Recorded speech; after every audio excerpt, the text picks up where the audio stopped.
The dust from the road had worked its way into everything. It was a fine, pale grit that settled in the creases of her worn dress, in the lines of her face, under her fingernails. It clung to her like a second skin, the color of resignation. She stood before the house, a shadow against the vast, bleached sky, and felt the weight of the miles she had traveled pressing down on her shoulders. The house itself seemed to be holding its breath, its wood weathered to the color of bone, its windows like vacant eyes staring out at a land that gave nothing for free. She had followed the directions given by a man in town, a man whose gaze had slid over her with a mixture of pity and dismissal. His words were clipped, practical. Elias Thorne, lives out past the crooked fork. His mother's ailing. Needs a woman's hand. He hadn't asked her name. She hadn't offered it. A name was a luxury, something to be owned. Right now, she was just in need, walking toward a place that had one. She raised a hand thin as a fence rail and knocked on the heavy oak door. The sound was small, swallowed by the immense silence of the plains. For a long moment, nothing happened. The wind whispered through the dry grasses, a lonely, sifting sound. She half prayed no one would answer, that she could turn and let the emptiness of the landscape swallow her whole.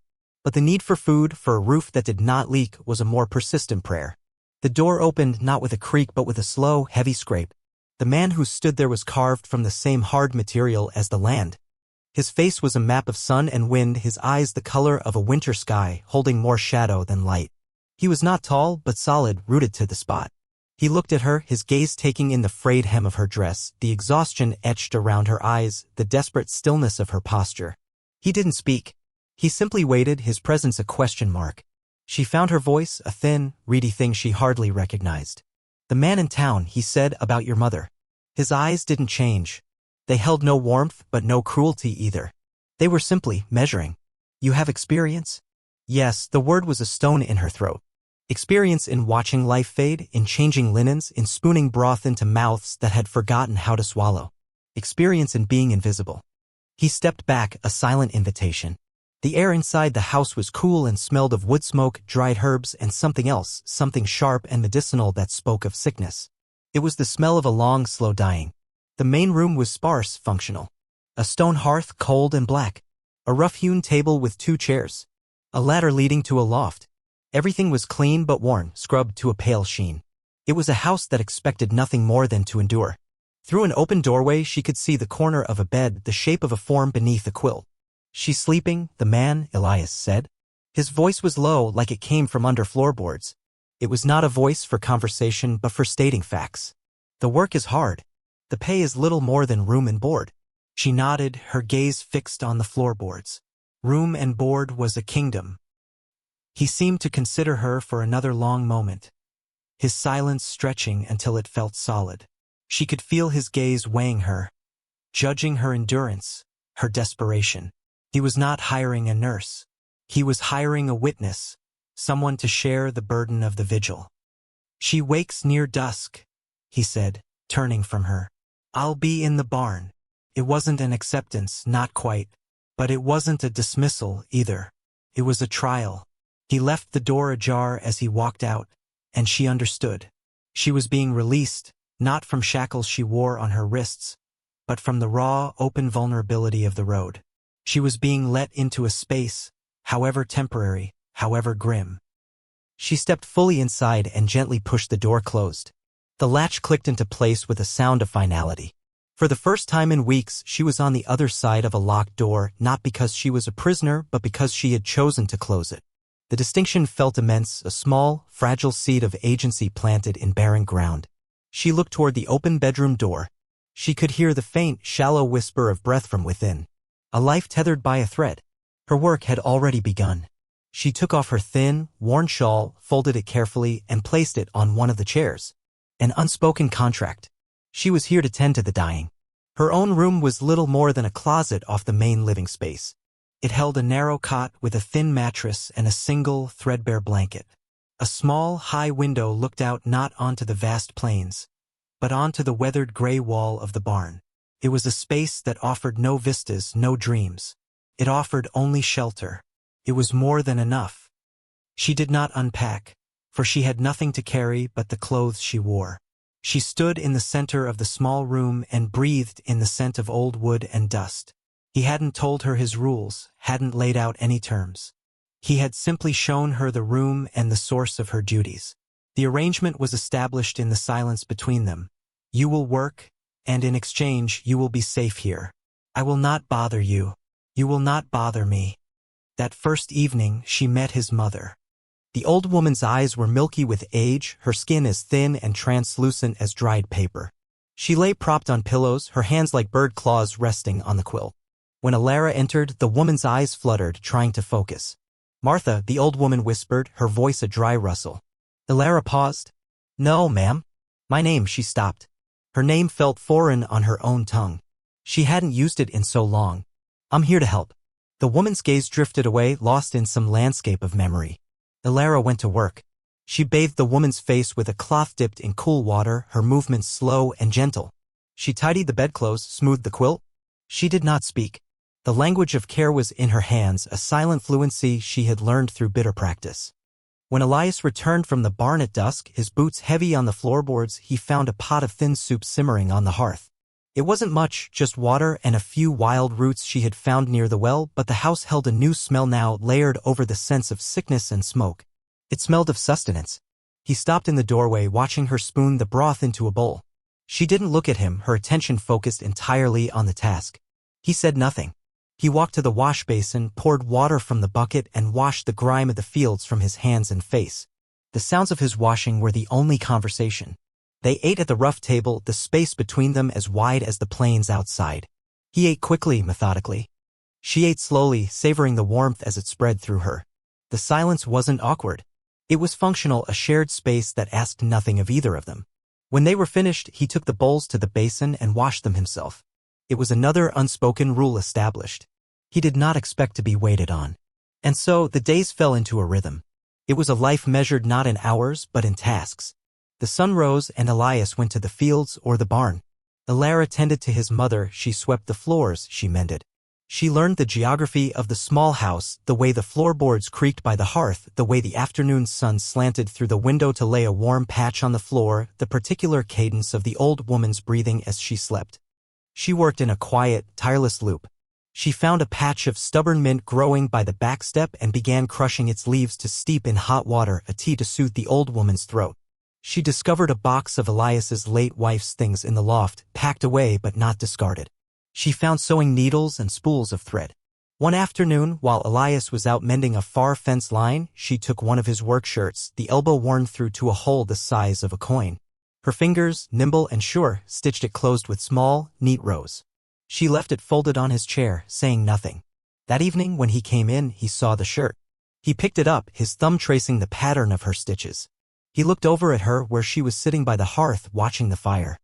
Her face was illuminated by the flickering light, calm and unreadable. He gave a short, almost imperceptible nod and put the shirt on. He began leaving things for her. A pail of fresh milk from their lone cow, still warm, on the table in the morning. A handful of late-season berries he'd found by the creek, placed carefully on the windowsill. Once he returned from town with a small sack of flour and a block of salt. He set them on the table without a word.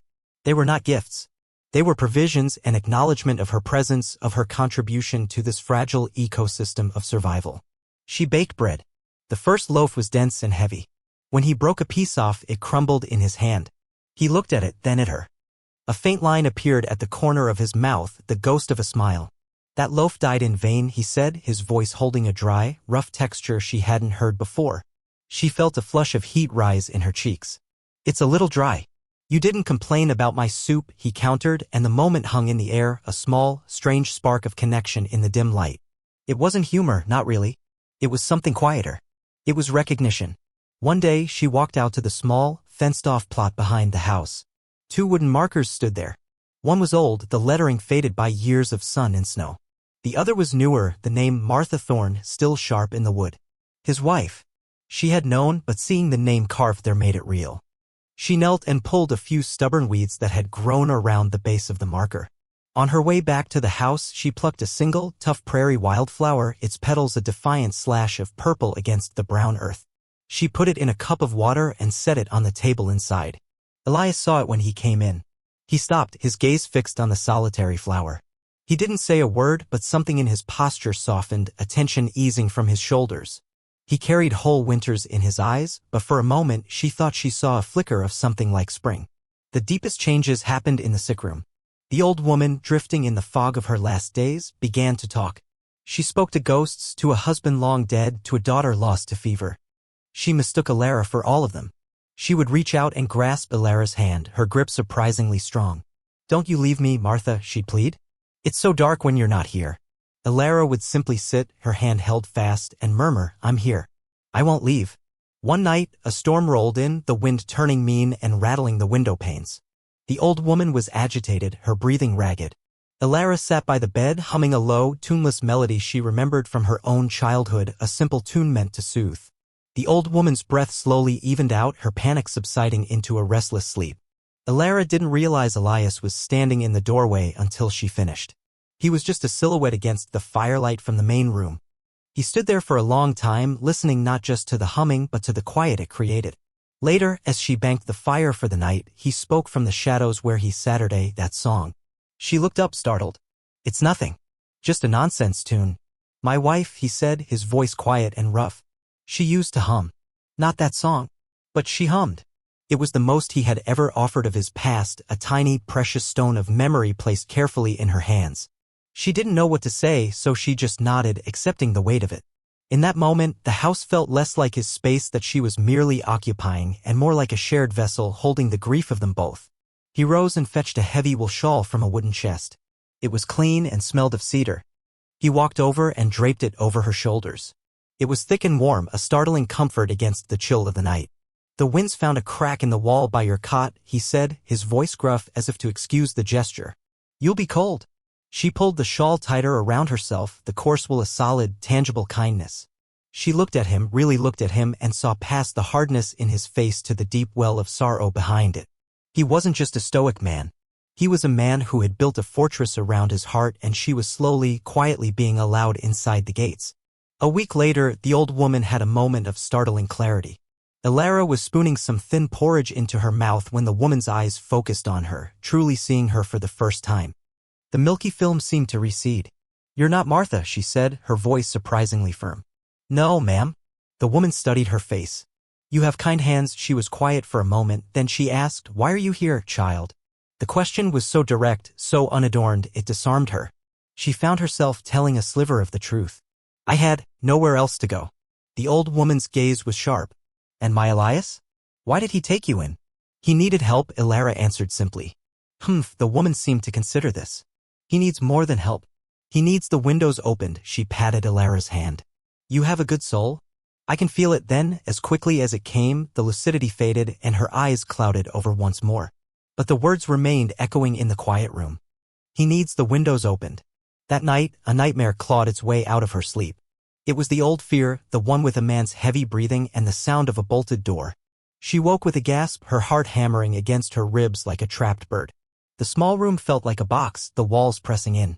She scrambled from the cot, her hands shaking, and fumbled for the door latch. She stumbled into the main room, lit only by the faint, dying embers in the hearth. Elias was there, a dark shape in his chair, keeping watch. He must have been there all night. He looked up as she emerged, his face obscured by shadows. "You hurt?" His voice was low, cutting through her panic. She shook her head, unable to speak, wrapping her arms around herself. She couldn't stop trembling. He didn't move from his chair, didn't rush to comfort her. He respected her space, her terror. He simply said, "The doors in this house don't have locks on the outside. No one gets locked in here." His words were a balm. He couldn't have known the shape of her fears, but he had understood their nature. He had understood the cage. She sank to the floor by the hearth, drawing her knees to her chest, pulling the wool shawl he had given her tight. He remained in his chair. They sat like that for hours, two solitary figures sharing the same darkness, the silence between them a shield against the ghosts of the past. The fire only changes everything if something new is waiting in the ash. For the first time, she felt like something might be. The harbinger of the past came not as a rider on the horizon, but as a casual piece of news from the provisioner in town. Elias had made the biannual trip for sacks of grain and salt, and the man, Mr. Albright, had mentioned it offhandedly while loading the wagon. Had a fellow in here last week, asking questions? Albright had said, wiping his hands on his apron. Well-dressed man for these parts. Name of Silas Croft. Looking for a woman. Said she'd run out on a work contract back east. Owed him money, he claimed. Elias had kept his face impassive, his hands steady as he checked the knots on the ropes. What kind of woman? Thin, quiet, dark hair. Sounded a bit like that girl you took on, Albright had said, his eyes shrewd. The town had gossiped, of course. They had seen the desperate woman arrive, and they had seen her disappear into Elias Thorne's isolated world. They had drawn their own conclusions. Elias had only grunted in response, paid his coin, and turned the wagon for home. But the name Silas Croft had settled in his gut like a cold stone. He had seen the shadows in Alara's eyes, the way she flinched at sudden noises. He knew she was running from something.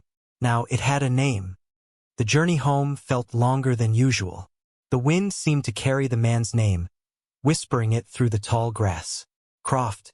He was a taker, a man who believed the world owed him, who saw people as assets to be managed or debts to be collected. Elias knew the type. They left bruises, some on the skin, some deeper.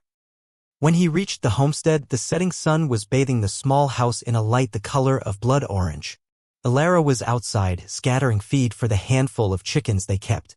She looked up as he approached, a small, tentative smile on her face. It was a new expression for her, one she had only started to wear in the last few weeks. Seeing it now, knowing it was threatened, ignited a cold, protective fire in Elias's chest. He didn't tell her that night. He watched her as she moved about the house, her presence having transformed it from a hollow shell of memory into a place of quiet, living warmth. She had brought order, but more than that, she had brought a gentle persistence, a refusal to be broken that resonated with his own stubborn endurance. He saw the way his mother's gaze followed her, the faint, peaceful smile that sometimes touched the old woman's lips when Alara was near. She was stitching their fractured lives together with raw thread, and he would not let anyone come and snip it. 2 days later, they saw the dust cloud. It was a single rider, moving with an unhurried, arrogant pace. Elias was splitting logs by the barn, the rhythmic thud of the axe the only sound. He stopped mid-swing, his eyes fixed on the approaching figure. The land itself seemed to be holding its breath. Alara came to the doorway of the house, a dishcloth in her hand. She saw the rider, and all the color drained from her face. Her posture changed instantly. She shrank into herself, the newfound ease evaporating, replaced by the old, haunted stillness. Her body remembered the cage even when her mind was starting to forget. Go inside, Elias said, his voice low and steady. He didn't look at her. Stay with Mother. She hesitated for a fraction of a second, her eyes wide with a familiar terror. Then she nodded, a quick, jerky motion, and disappeared back into the shadows of the house. Elias laid the axe down gently against the woodpile. He didn't want a weapon in his hand. This would not be settled with violence if he could help it. This was a battle of wills, a test of boundaries. He stood his ground between the barn and the house, his feet planted firmly on the earth he had worked for 20 years. This was his land, his home. The rider was a man in a fine coat, now covered in a layer of pale dust. He had a soft, clean-shaven face that was at odds with the rugged landscape. He reined his horse in a few yards from Elias, his gaze sweeping over the homestead with an air of disdainful appraisal. This was Silas Croft. He looked at Elias as if he were just another piece of failing equipment. I'm looking for a woman, Croft said, his voice smooth and proprietary. She calls herself Alara. I'm told she's here. Is that so? Elias said. It wasn't a question. Croft's lips thinned in annoyance. She is under contract to my family. She absconded owing a significant debt. I'm here to collect what is mine. He made a show of looking toward the house. Send her out. No, Elias said. The word was flat. Final. It hung in the air between them, an immovable object. Croft's mask of civility slipped. I have a legal claim. She is my property until her debt is settled. He dismounted, his movements confident, entitled. Now you can either step aside or I can make this difficult. For you and for her. Elias didn't move. He just stood there, a bulwark of quiet resolve. He was not a big man, but at that moment he seemed as immovable as the ancient stones buried in the fields around them. Her contract is with me now, he said, his voice dangerously calm. She works here. She lives here. Her debts from another life are not my concern. And they are not yours, not anymore. You think you can just claim what isn't yours? Croft sneered, taking a step forward. This is a matter of law, not sentiment. From inside the house, a sound came. A long, frail moan of distress. It was his mother. She had heard the strange voice, the anger in it, and was afraid. The sound seemed to lance through the tension, a reminder of what and who Elias was protecting. Just then, the door of the house opened again. Alara stood there. She was no longer shrinking. Her face was pale. Her hands were trembling, but her spine was straight. Her eyes were fixed on Croft, and for the first time, they held not fear, but a cold, hard anger. In her hand, she held the heavy iron poker from the hearth. She didn't raise it, just held it at her side, its weight a solid anchor. Croft saw her, and a smug, cruel smile spread across his face. There you are, my dear, hiding behind this farmer? Did you really think you could run from me? I am not yours, Alara said. Her voice was quiet, but it carried across the yard with the clarity of a bell. It was the voice of a woman who had found her ground and would not be moved from it. Croft laughed, a short, ugly sound. You are what I say you are. He started toward her. Elias moved then, not with haste, but with a deliberate, lethal grace. He stepped directly into Croft's path, blocking him. He was closer now, and Croft could see the winter in his eyes, the absolute absence of compromise. You will leave my land, Elias said, his voice dropping to a near whisper that was more menacing than any shout. You will not speak to her again. You will not come back.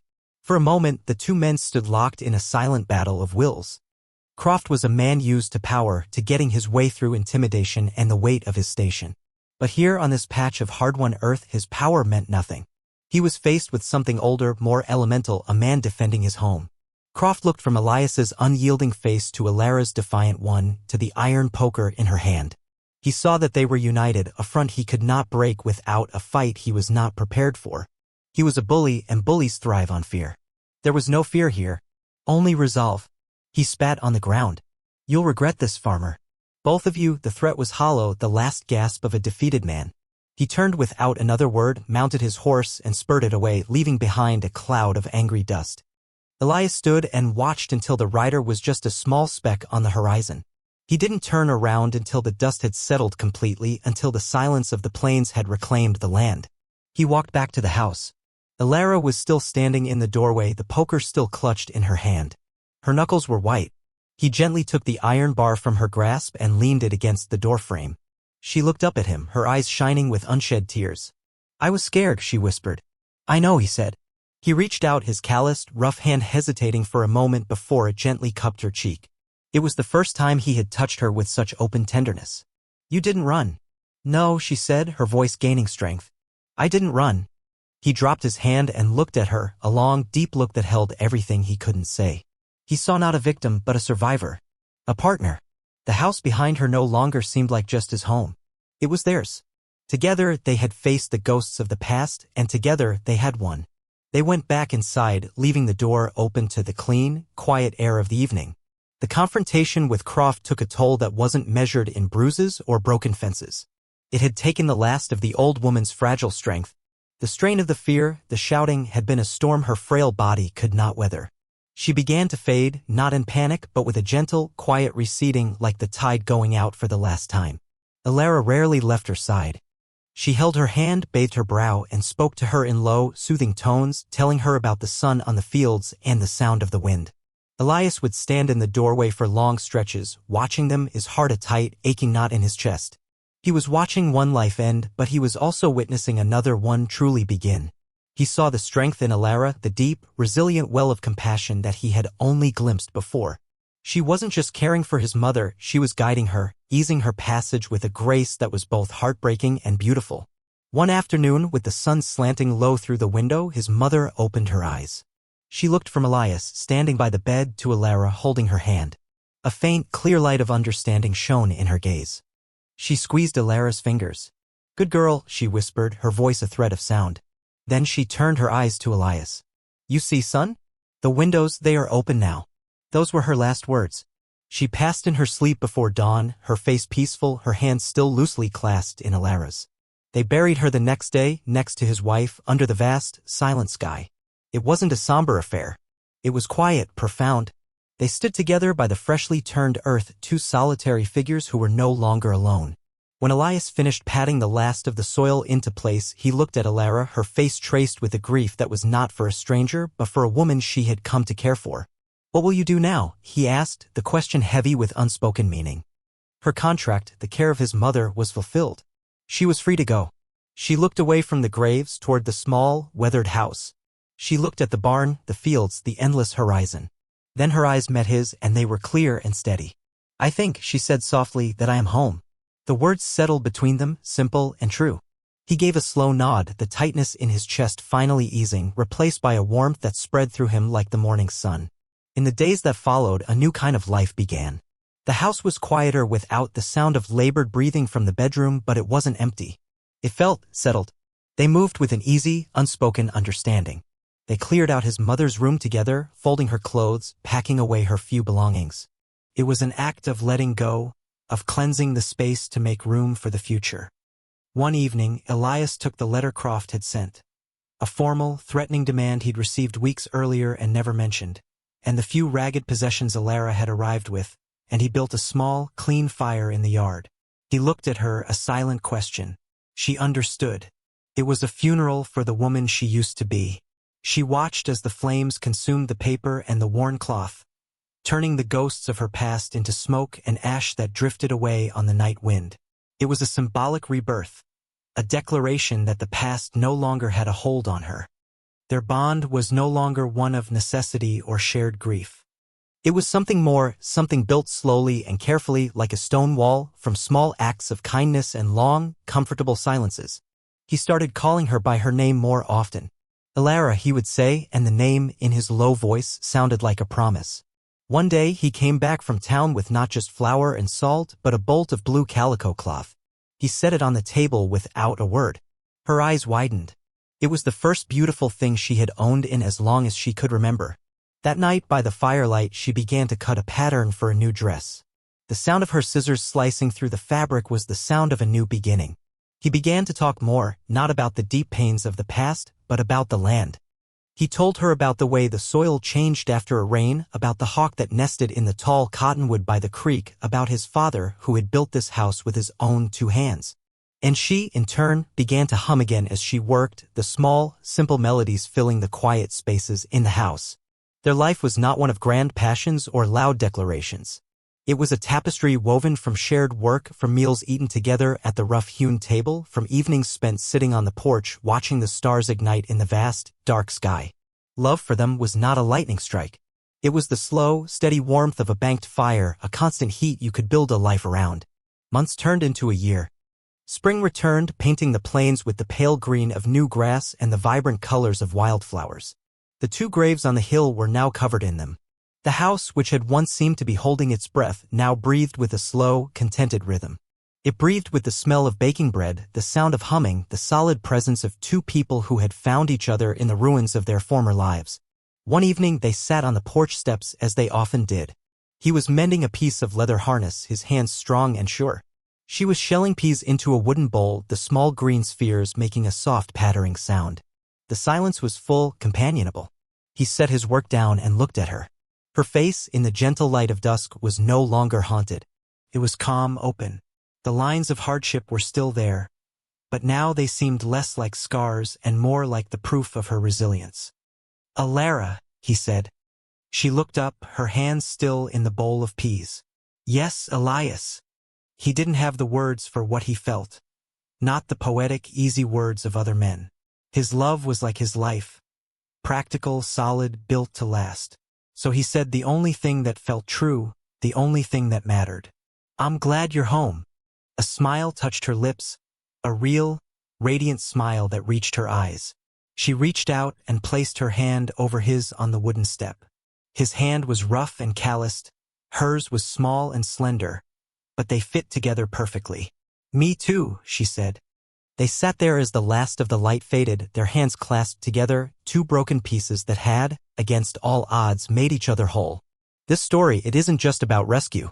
It's not about a strong man saving a damsel in distress. It's quieter than that and truer. It's about the profound courage it takes to let someone see your scars. It's about the fact that sometimes the most powerful thing you can offer another human being is not a grand gesture, but a safe silence, a warm meal, an unlocked door. It's a story that reminds us that healing doesn't always come from forgetting the past, but from finding someone who is willing to stand with you while you face it. Two lonely souls, broken by the world in different ways, who found a way not to fix each other, but to make a space where they could heal themselves together. They didn't fall in love. They built it piece by quiet piece, gesture by silent gesture, until it was as strong and enduring as the land itself. We all carry our own ghosts, our own private wilderness. We all have rooms inside us that have gone dark and cold. But if you're brave enough to let another person in, if you're patient enough to learn the language of their silence, you might just find that the fire only changes everything when there's something new waiting in the ash. You might just find that you can build a home in the most unexpected of places.